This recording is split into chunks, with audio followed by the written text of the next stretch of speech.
Alrighty. Hey guys, welcome at this brand new tutorial. So I posted a poll on Instagram by asking you guys which track that you wanted me to explain. So here we have it. It's the rhythm. It's basically the very first release that we did on Funk Recordings.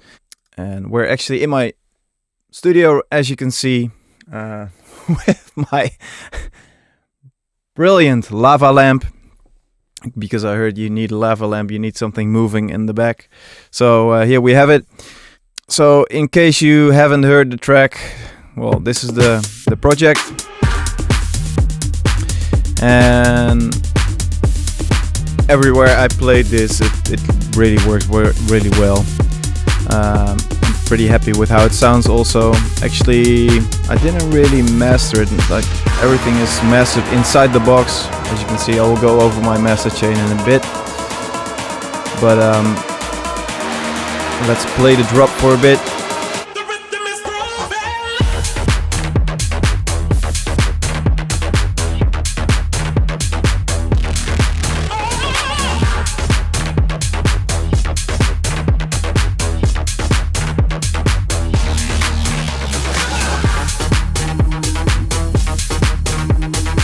And so on, of course. All right, so not a really big project.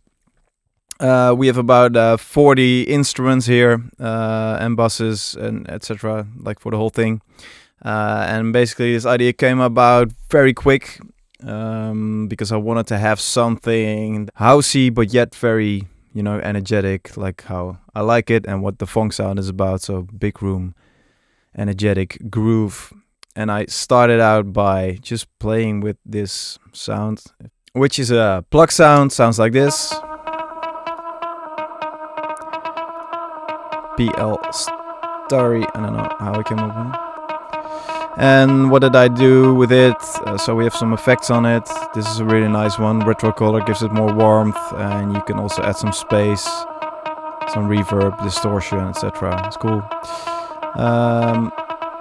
Simple delay, which I used to with automation, and this is a cool plugin called Retrograde, which does like an automatic reversed effect, which I will show later as well.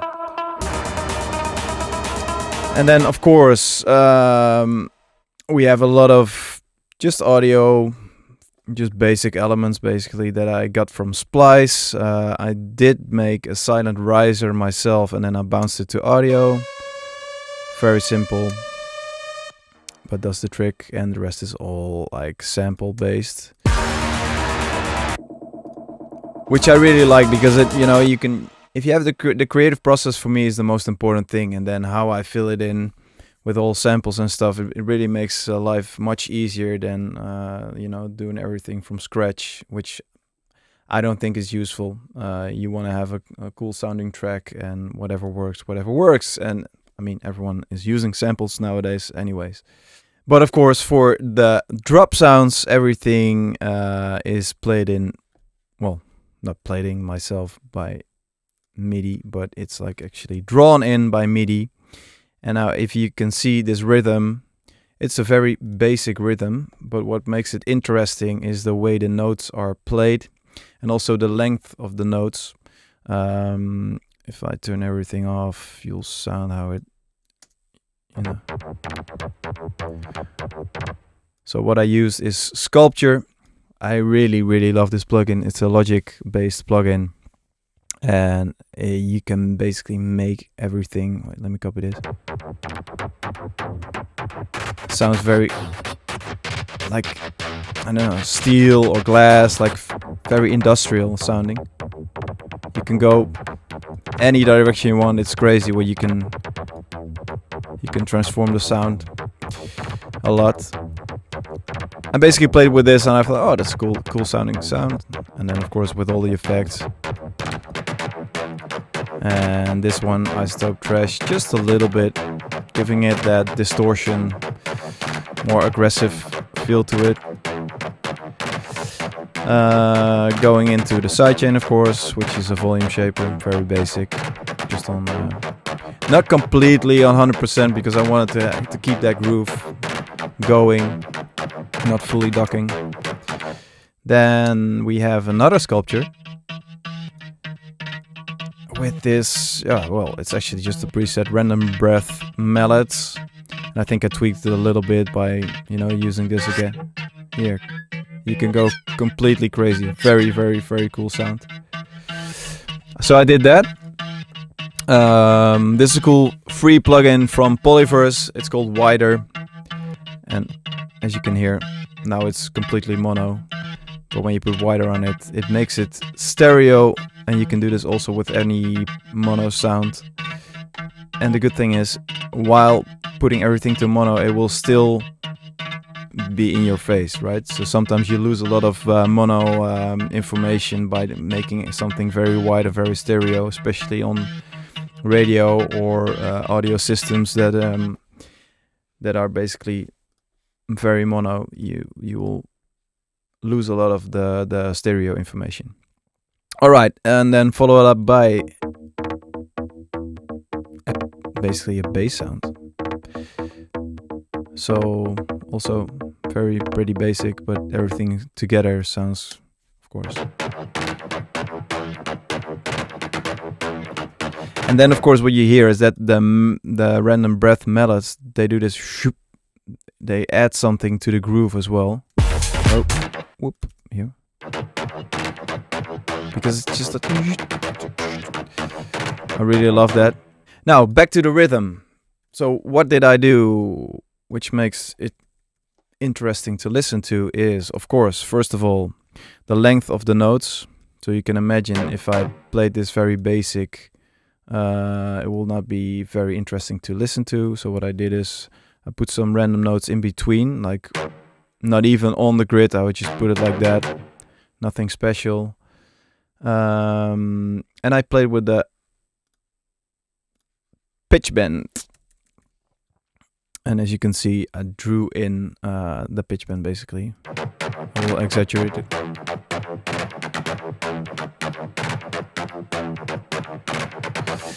So yeah, by playing with the pitch bend, you get this interesting sound, and well, you can tweak everything the way you want it. So at first part, you see pitch bend is rising earlier than the second part. You know, you want to have constantly changing, and that it's interesting to keep listening to for your ears. Also, the way I choose my kick drum, usually, you know, for EDM and stuff, and my tracks have different kick drums. But for this track, I tried a more housey feeling, so it's called a knock kick. It sounds like a wooden, you know, like someone's banging on some wood or something. And for this type of track, it works pretty well because of the it's a very short kick and leaves a lot of space for the bass. And in this case, the bass is pretty massive.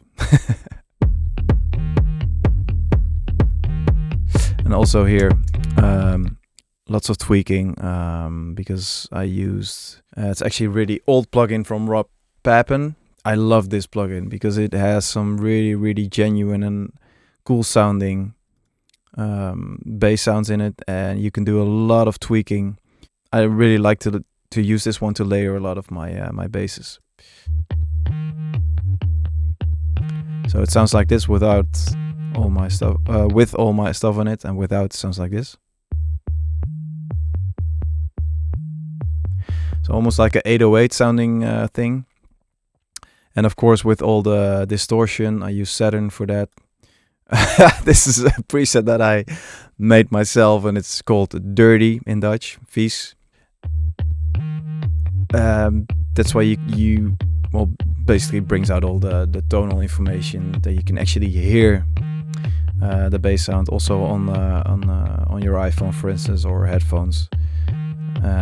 Of course, on a big system, you will feel the bass, but hearing the bass is also very important. Going into an OTT, not doing that much, just a bit of compression.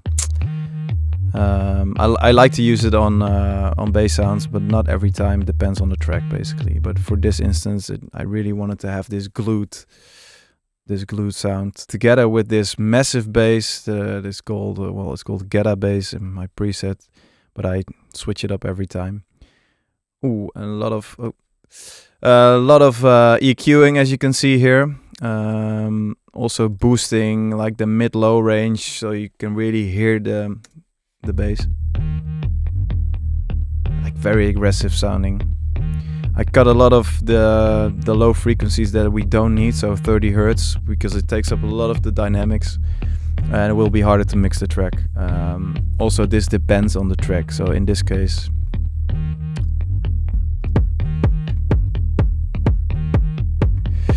it works pretty well. What else do we have here? So also compression sidechaining, which is different than the usual volume shaping.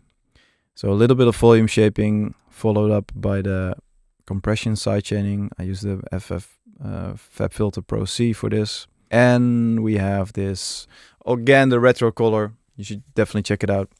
It's a great plugin with a lot of presets that you can go through, which will have their own, their own sounds. Very subtle, but it worked. A little bit of space, more distortion here as well. Very cool. Then we have more loops, and I think because I unpacked everything, so this wasn't the whole loop. I think I only chose like the right parts of it. So this is the whole loop that's coming right now. I didn't use that. I only like those tom sounds. Got it up. LFO tool on it just to, give it some movement. House snare. Yeah, just a very basic house snare. Some EQing to give it more presence. Noizu clap. I really love Noizu. You should check out his samples. Very cool. Like really snappy, good sounding samples. Of course, some 909. If you make some groove, you need 909. Simple but effective. This is the synth shot that I like to fill up my tracks with a lot of sample-based synth shots, reverse sounds, like everything that gives it more character and basically makes it recognizable. Very important, of course, is choosing the right kick drum. And as you can see, I have one more kick drum up here, but it's not doing anything. I think this was the first kick drum that I chose, but it turned out not. Well, it's not. It's almost the same, but well, this is a matter of taste. I didn't think it sounded that well. A little bit more sloppy, or I'm not sure. It's not really. Well, this kick drum, you can hear the difference.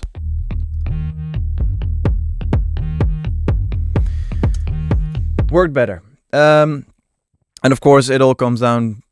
The whole foundation of the track should be your kick and bass. If that's like 90% of the whole track, so you wanna have that on point. All right, and then the build-up part looks like this. Lots of samples, and then of course here introducing the lead sound, just with the Nexus plug sound, which is actually not used in the drop, because it's just the introduction of the lead with the same rhythm. And what did I do here? For my standard, not that much of automation going on, because I did everything in a separate bus. This is called the Verb bus. What did I do here? I don't even know anymore. I made it a while back. Anyway, oh yeah, of course, Valhalla Shimmer, really nice Verb if you want things to disappear in the background. You can even choose like to go small stereo, medium stereo, or like very, very wide, so everything goes very wide. I like to do that as well, like going into the drop to make it very wide, and then towards the drop a little bit more mono until it explodes basically into big stereo sounding thing. And this is all going to the Verb bus, which is just Actually not even used as a send, but just as a bus, where I use the magnitude transition. So when it's 100%, it's basically like a filter. I like the sound of it. Sounds very natural, very, very cool. And this one is actually pretty cool. So what I used here is just a fill sound of Winnell. I think it's Dave Winnell. And normally, without this plugin, this is called retrograde. If I turn it off, it sounds like this. Okay, cool. That's the fill. Very static, just because it's just going on the beat, right? But what it does is, wait, let me disable it. If I turn it on, it sounds like this.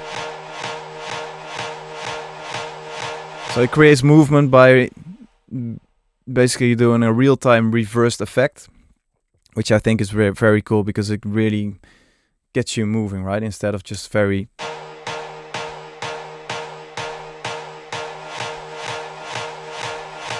Very cool. So I played it. I didn't use a preset. It didn't really work for me, so I tried to do it myself, and that actually worked better. So you have a lot of options. Very cool plugin. I think, yeah, I used it for the first time in this project. So that's dope. And then, of course, the main vocal, which is just a sample. And with everything turned off, it sounds like this. The rhythm is grooving. The rhythm is cool. You know, it's very sweet and polished, etc. So what I did, of course, a little bit of EQing, just some high ends, some highs of it, a little bit of the muddiness. Then so I like to use overdrive, which is basically saturation.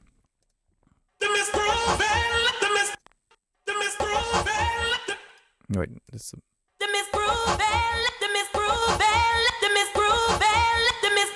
really puts it up front, in your face. A little bit of Valhalla Room, just a little bit, nothing special.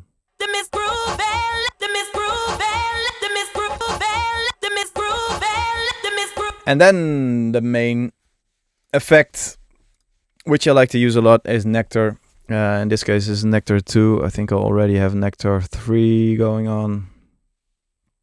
Anyway, I love Isotope because it's so easy to use, and basically you have like a very fast result in no time.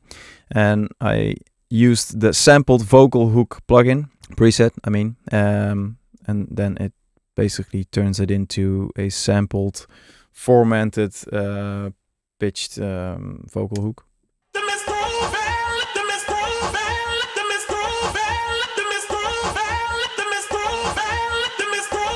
So this really adds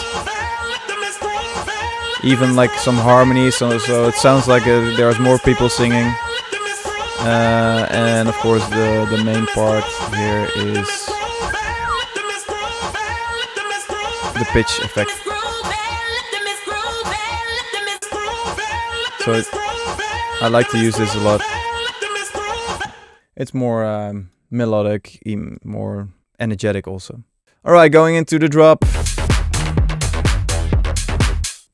Simple hi-hats stuff. No.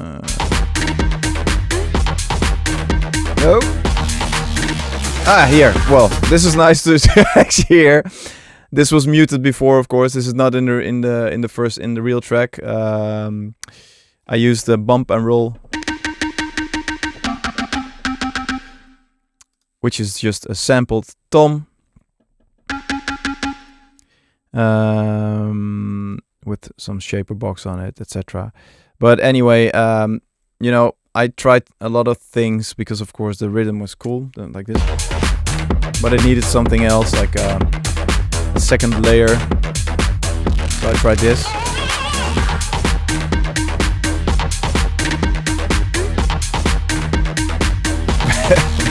Very groovy, but I thought it was way too happy, not really fitting the track. So what did I add extra? I'm introducing this one, my good friend Seven Skies, which is which you can hear with some My Frequency preset, some extra groove to the whole track. And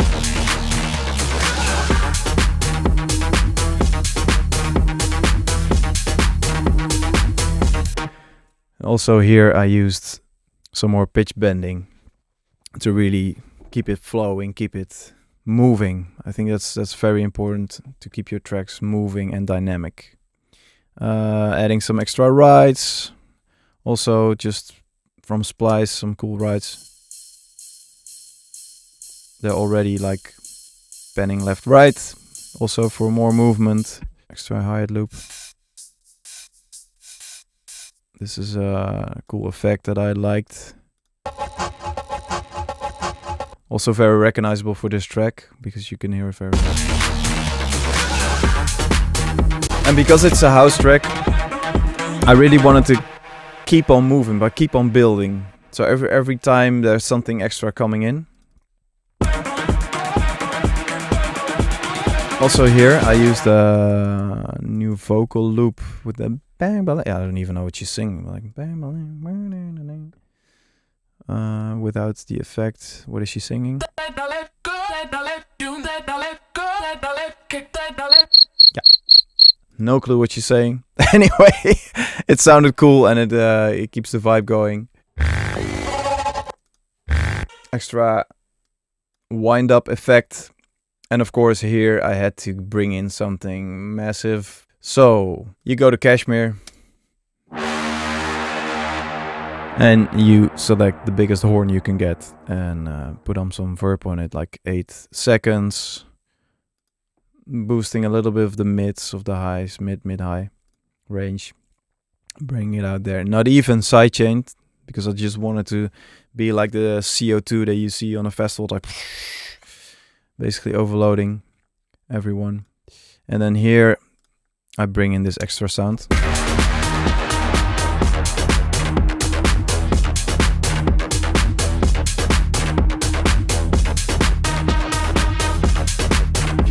And also here the key was to use it subtle, put all the effects off, and it sounds like this.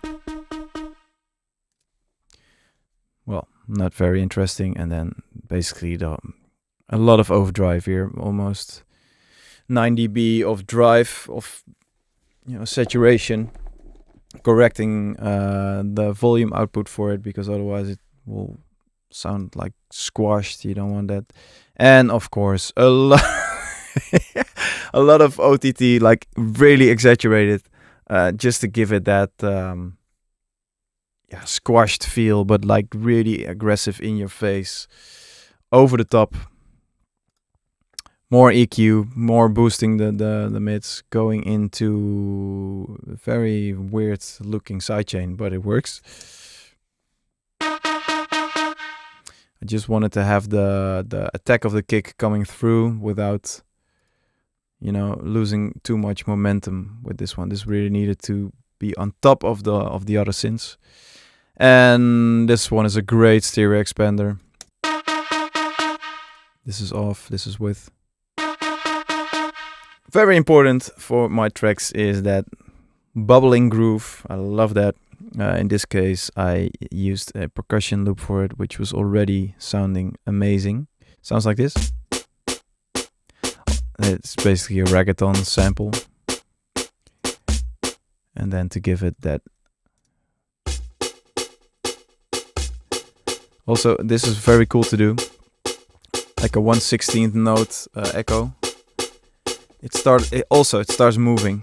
Very subtle, but if you disable it, there you have it. It's way more interesting when it's wobbly almost.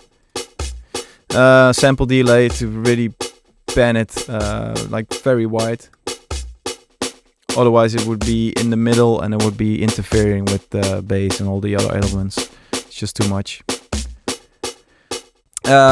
And this one, Drum Shaper, also great plugin. Just to really, really boost the attack.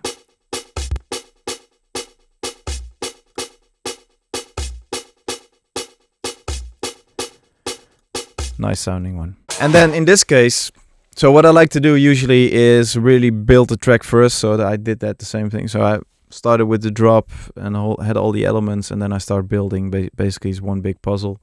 And in this case, I wanted to keep it very clubby, very, towards a DJ tool.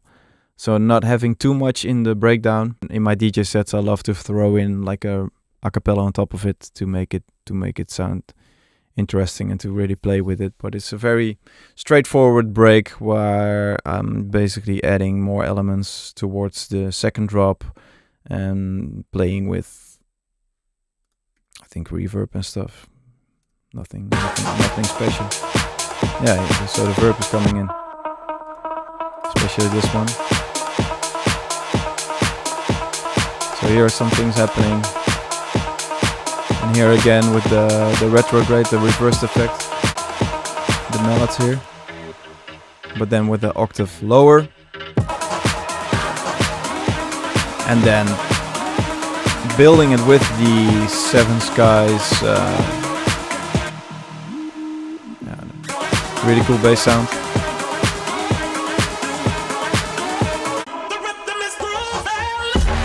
Oh wait, there's two. The old kick drum is still on.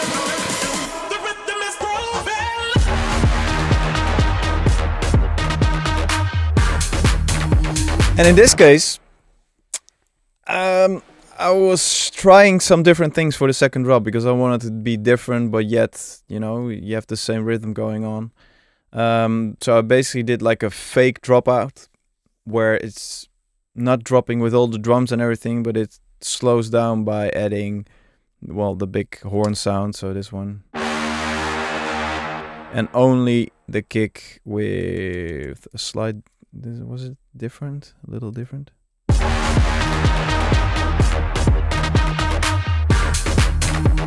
And then it continues with all the basic elements, like all the drum elements. All right, and then the master chain. So, spoiler alert, none of my master chains is ever the same. Because, as I said before, no track is ever the same. You have different elements, different keys, of course.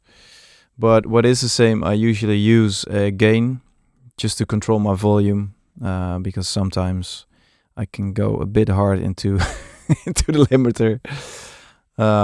But yeah, it works for me. Then Pro MB, what I use here is just expanding and compressing the highs a little bit, giving more movement. And then here for the mid section, I have the stereo link on mid only, so it's basically boosting the mids and controlling the mids by compressing it a little bit more. A little bit of expanding on the low end. Not too much, because that's something I'm doing with this one. Acoustica Diamond 3, really, really cool plugin. This is without. This is with, so really that extra low end sounds super clean. You can also play with the side amount information. This is exaggerate, this is, you can hear what it does. You should definitely check it out. It's I think Luca Pertolesi is using this as well. He's a master engineer for Major Lazer, Diplo, did the Skrillex album.